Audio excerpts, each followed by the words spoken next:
But how many of you can experience the joy of somebody in the church? I call the church your forever family. Do you understand? What's the church? Let's give it a good definition. Your forever family.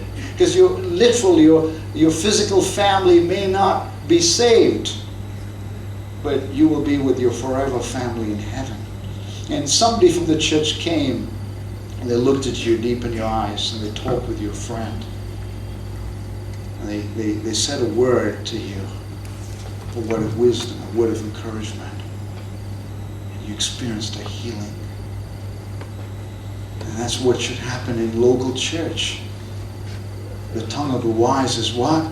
Brings healing. So I want you to think about that. I don't want my words to be rash. I don't want my words to cut in that way. I want my words to bring healing. In Proverbs 10:19, that's why we must be careful what we say. We must think with God before we speak. We must put on God. What does God think about the situation before we speak? Not just talk.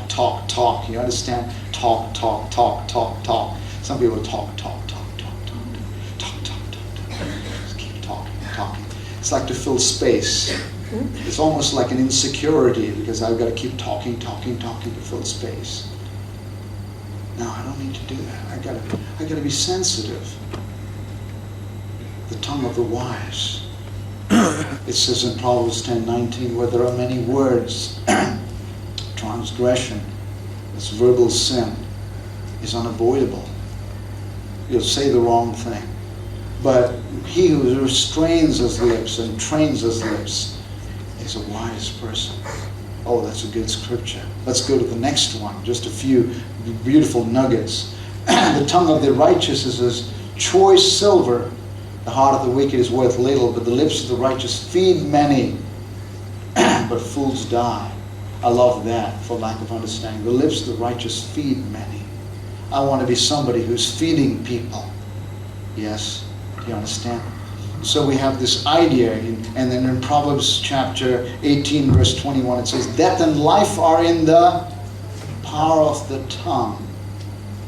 So I can have death words, and death words hurt, create disharmony, they create confusion, or I can have life words that give energy, give courage, strength.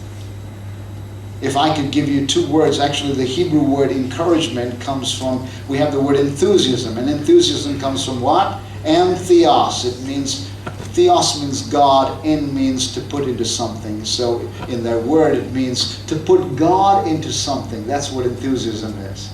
To put God into something. What does the word encouragement comes from? The word encouragement means, it actually means to give mental strength, physical strength, bodily strength to somebody by encouraging them, by giving strength in them, by the words you say, so they can resist pressure and attack.